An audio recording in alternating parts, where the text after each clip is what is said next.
Welcome, Aries. How are you? This is your March 2023 video. We have a lot to talk about, so let's please sit down, get your cup, get your snacks. We have a lot to talk about.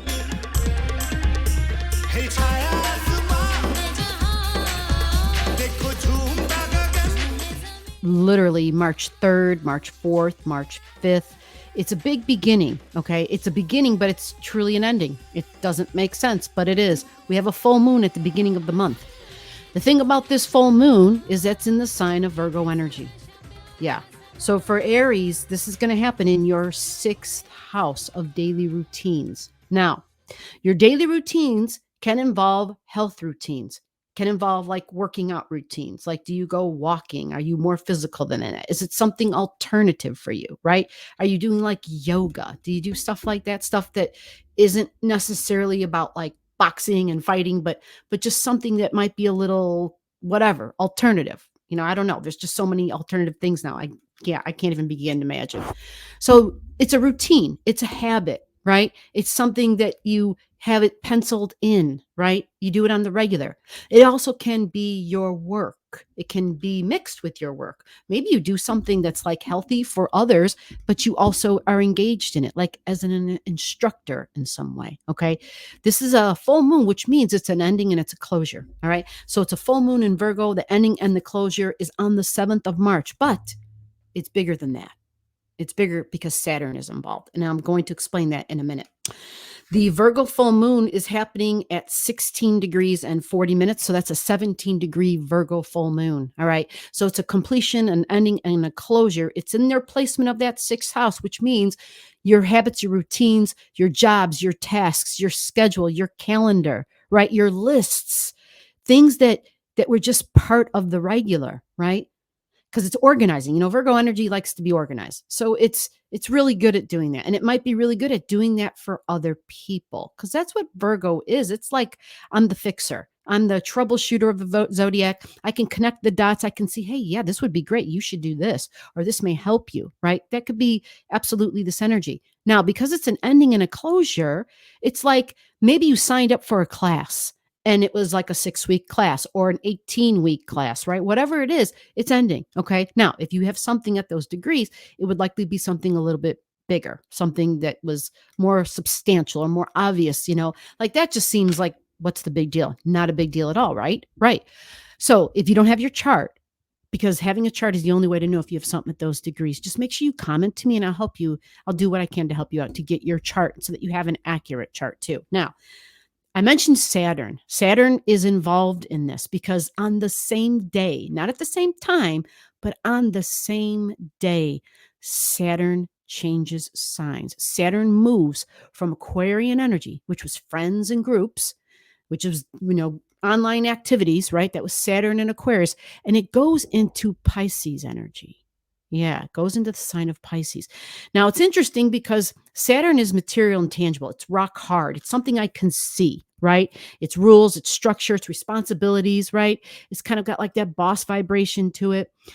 Well, it was in Aquarius. So it was really good at structuring groups, right? It was like when we needed the supply chain, Aquarius, when we needed some order in the supply chain, when we needed some reorganization of the supply chain. Yeah, that's what Saturn was doing in Aquarius. It was like, hey, there's a problem here. Let's take care of this. Let's, not to say that it's up to speed, but there were major like gaps in the system where things just didn't make sense. And somebody had to come in and say, we should be doing this. This will actually make this better, right? Now, Pisces is so not like Saturn energy. Saturn's going into Pisces. Saturn is my rules, my regulations, the 3D, the tangible structure and order and organizing, right? Sounds a lot like some Virgo energy, kind of like what I talked about that full moon.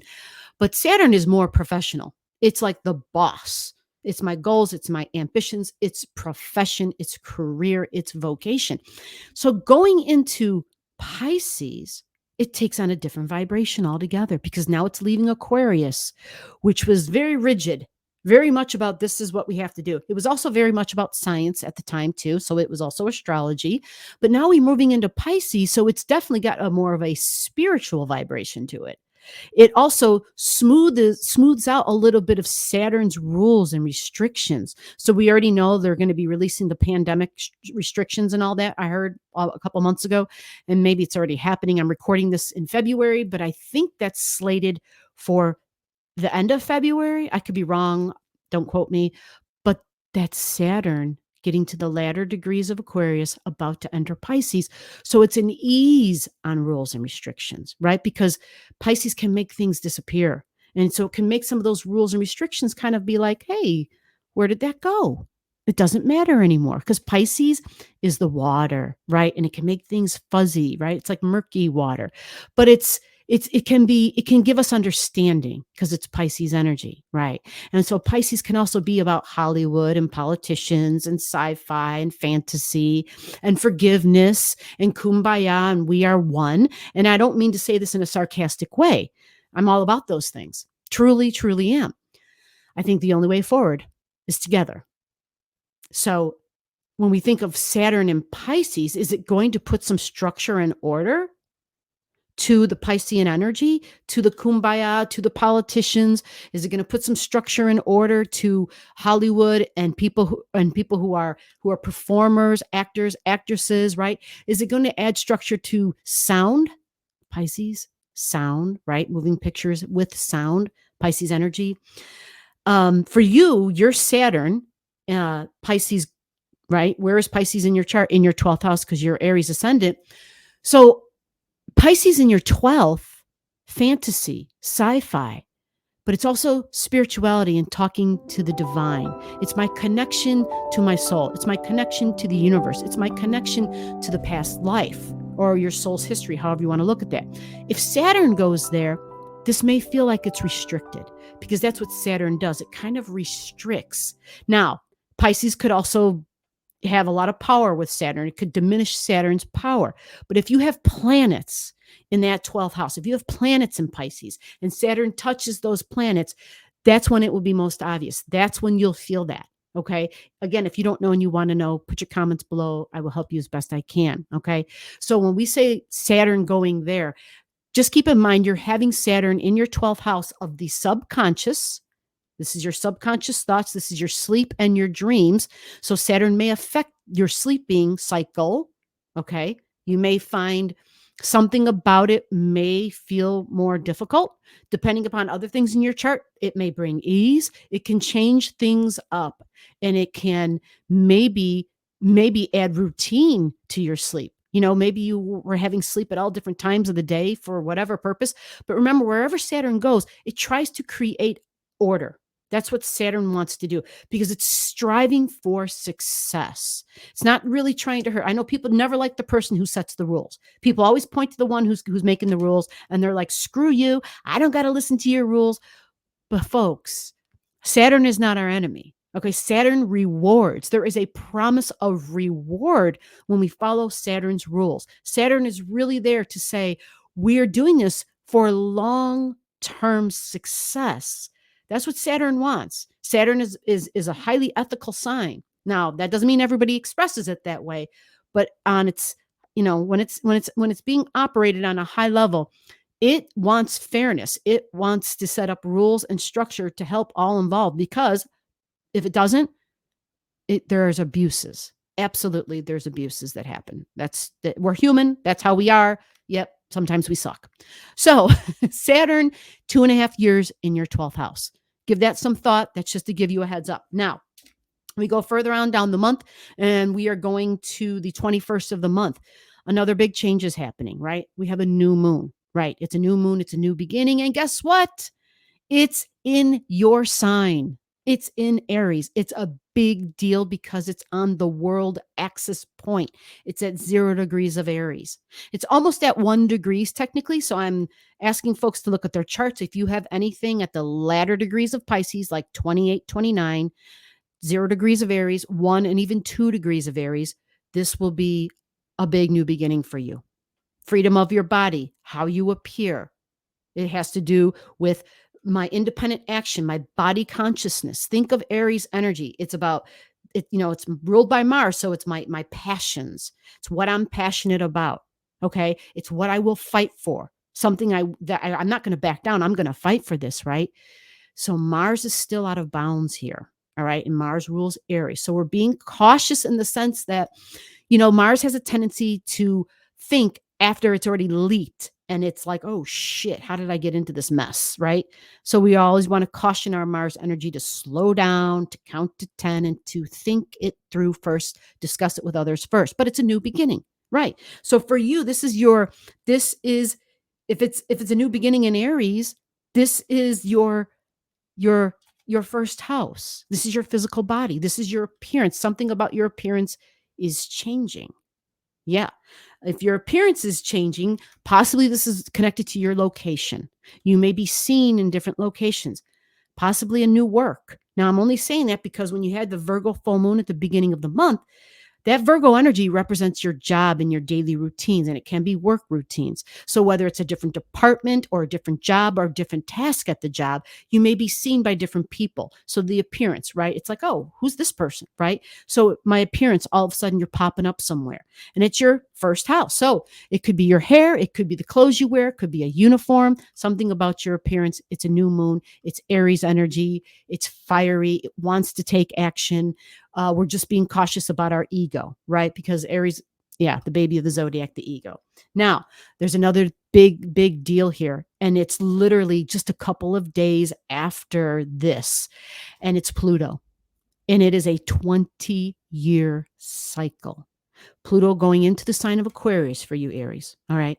So if Pluto goes into Aquarius, which it is, and that happens literally on the 23rd. So that's like 2 days after this new moon, Pluto into Aquarius.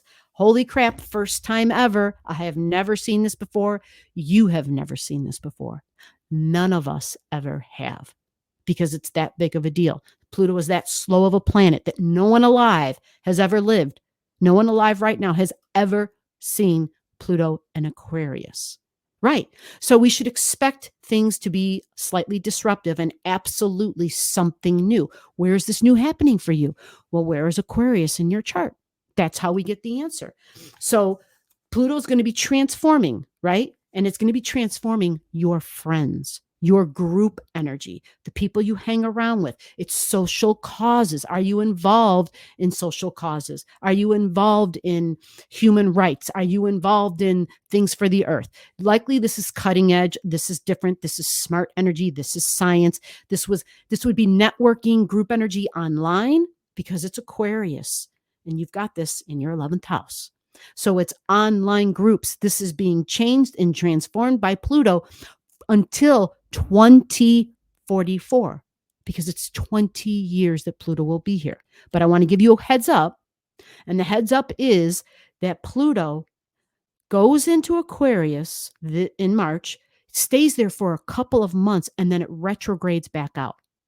And then it'll go into Capricorn. So it's going to be giving you a foreshadow. So it's your friends and it's your group. Anytime you're with a group, whether you're definitely online, absolutely, but it could even be face-to-face groups. So remember, it's science, it's technology. So this can be, when we think of technologies, this is shit that's not even invented yet. Right. Yeah. Right. We think the internet, we think of social platforms that, with groups. I think of YouTube, when you're in the chat and stuff. It's energy, it's power, it's individual power, individual energy, independent energy is huge for Pluto and Aquarius. Independent energy. Pluto is changing and transforming that. All right. And a 20-year cycle. So Pluto will be back to this place a year from now, like January, February of 2024. Pluto will be back and it will stay there until 2044. All right. So that's to give you that heads up. Changing and transforming, which means you may lose friends. Some friends may die. Relationships just may change. Right. And transformation is healthy. Change is the only way we grow. Change is the only way we grow. And remember, together we're better. And together is how we will move forward. Thank you for your time. And I will see you in the next video. Bye-bye. Below the video, I'll have all the degrees for those of you who like to pay attention to the degrees in your chart. Again, if you don't know and you want to know, just comment below.